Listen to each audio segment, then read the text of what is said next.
Hello everyone. तो आज हम लोग बात करते हैं एपोप्लेक्सी के बारे में। और एपोप्लेक्सी का कैसे ट्रीटमेंट हो सकता है, पॉसिबल है easily without operation, homeopathic medicines के थ्रू। हम लोग कुछ होम्योपैथिक मेडिसिन्स भी डिस्कस करेंगे। पहले एपोप्लेक्सी को जान लेते हैं, एपोप्लेक्सी क्या है।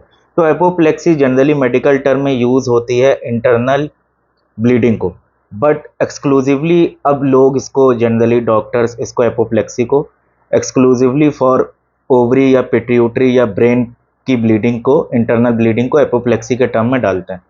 तो एपोप्लेक्सी मोस्टली ब्रेन के लिए ही यूज़ होती है।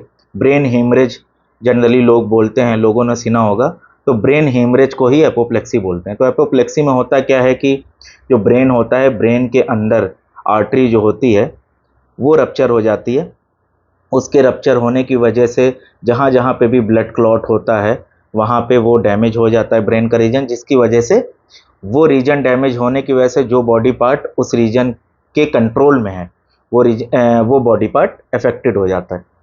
तो एपोप्लेक्सी का जनरली एलोपैथ में सर्जरी से ट्रीटमेंट होता है, और जो एपोप्लेक्सी के कॉम्प्लिकेशंस हैं वो एलोपैथ से एड्रेस नहीं होते हैं, और सर्जरी में भी बहुत क्रिटिकल कंडीशन होती है, बहुत सक्सेसफुल सर्जरी इसकी या ऑपरेशन इसका नहीं हो पाता। तो एपोप्लेक्सी का होम्योपैथिक ट्रीटमेंट हम बात करते हैं, और कौन कौन सी मेडिसिन्स हैं जो इंडिकेट होती हैं और हम लोग दे सकते हैं। तो लास्ट वीडियो में हमने कुछ मेडिसिन्स बताई थी, आज फिर हम इसका क्लिनिकल इंडिकेशन देख लेते हैं कुछ मेडिसिन्स का, और उनका यूज़ कैसे हमको करना है। तो एपोप्लेक्सी में अगर कोई पेशेंट है, वो एल्कोहलिक था, एल्कोहल कंजम्पशन था, उसको काफ़ी ज़्यादा एल्कोहल लेता था, और साथ में पेशेंट जो है उसको पैरालिसिस है ट्रेम्बलिंग के साथ। पेशेंट को ब्रेन हेमरेज हो गया है, और पेशेंट को ब्रेन हेमरेज के साथ पैरालिसिस है, ट्रेम्बलिंग है। पैरालिसिस है और वो पार्ट ट्रेम्बल भी कर रहा, वो पार्ट कपकपा भी रहा जिस पार्ट में ट्रेम्बलिंग है, और साथ में जो टंग है, टंग की भी पैरालिसिस है।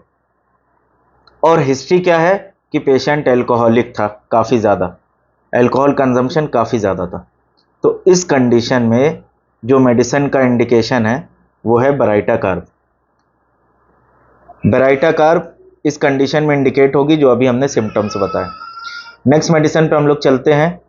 तो अगर कोई पेशेंट है, उसको पैरालिसिस है और पल्स स्ट्रांग है, पल्स स्ट्रांग है और हार्ड है, फील हो रही है हमको, और एपोप्लेक्सी हो चुकी है, ब्रेन हेमरेज हो चुका है, पल्स स्ट्रांग है, हार्ड है, फील हो रही है, और पैरालिसिस है।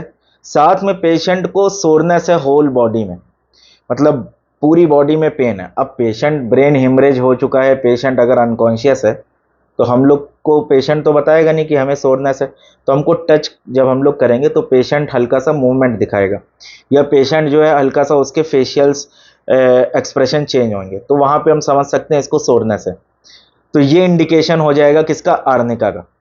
बेलाडोना में क्या था, सोरनेस नहीं रहेगी, बेलाडोना में पैरालिसिस नहीं रहेगी, आर्निका में पैरालिसिस रहेगी, सोरनेस रहेगी, with pulse full and hard and strong. Full pulse मिलेगी, हार्ड होगी, स्ट्रॉन्ग होगी, जस्ट लाइक बेलाडोना, जैसे बेलाडोना में बताया था। बट बेलाडोना में क्या है कि पैरालिसिस का और सोरनेस का ये इंडिकेशन नहीं होना चाहिए। ठीक है, अब नेक्स्ट रेमेडी पे हम लोग बढ़ते हैं। लास्ट हमने बताया था कि ओपियम, ओपियम का इंडिकेशन जो हमने बताया था कि सेकेंड स्टेज में इंडिकेट होती है। तो ओपियम के बाद, अगर ओपियम के बाद वाली स्टेज है, टोटली स्टूपर है, टोटली कोमा है।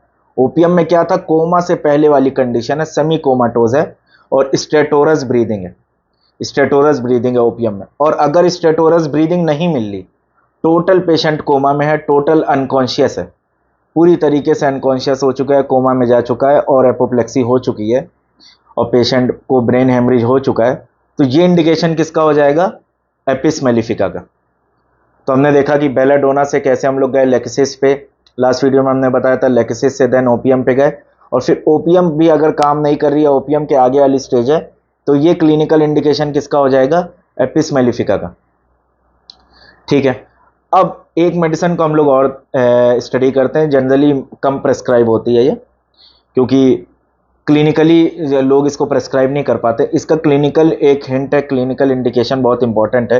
अगर कोई पेशेंट है, उसको एपोप्लेक्सी हुई है और हिस्ट्री में ये मिल रहा है कि पेशेंट का ब्लड प्रेशर लेने पे ये मिलता था, या पेशेंट के गार्जियन बता रहे हैं, या ये हिस्ट्री मिल रही कि पेशेंट का सिस्टोलिक ब्लड प्रेशर जो है काफ़ी हाई रहता था, 150 160, और डायस्टोलिक लो रहता था।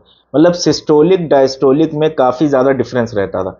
जैसे हमारा नॉर्मल क्या होता है 120 80, ठीक है, या 125 85, लेकिन यहाँ पे क्या है, सिस्टोलिक ऊपर है, डायस्टोलिक नीचे है, 160 60 या 170 65 ऐसे।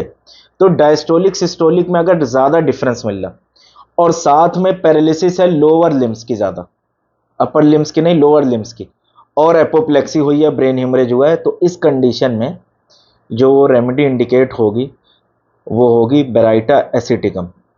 तो बेराइटा एसिटिकम, बेराइटा कार बता दिया, बेराइटा एसिटिकम का क्लिनिकल इंडिकेशन बता दिया कि बेराइटा एसिटिकम में हाई सिस्टोलिक लो डायस्टोलिक, ये सिम्टम जो है फाटक ने मेंशन भी किया अपनी मटीरिया मेडिका सॉरी, शायद रिपर्टरी में मेंशन किया। तो ये हो जाएगा बेराइटा एसिटिकम का। तो हम लोग ने रेमेडी डिस्कस कर ली है, बेलाडोना हो गई, लेक्सिस हो गई, ओपियम हो गई, एपिस हो गई, आर्निका हो गई, बेराइटा कार्ब हो गई, बेराइटा एसिटिकम हो गई। तो ये कुछ इंपॉर्टेंट रेमेडीज़ थी एपोप्लेक्सी में। बाकी और भी बहुत सी रेमेडीज़ हो सकती हैं, उनको भी हम लोग देखेंगे। बट ये जो 7 to 8 रेमेडीज़ हमने बताई हैं, इनका क्लिनिकल इंडिकेशन बताया है, ये ऑफनली एपोप्लेक्सी के केसेस में या ब्रेन हेमरेज के केसेस में मिल जाता है। तो हम लोग अगर क्लिनिकल इंडिकेशन रेमेडीज़ का जानते हैं तो हम लोग सक्सेसफुली प्रेस्क्राइब कर पाएंगे, हमको मिरेकुलस रिजल्ट मिलेंगे। Thank you.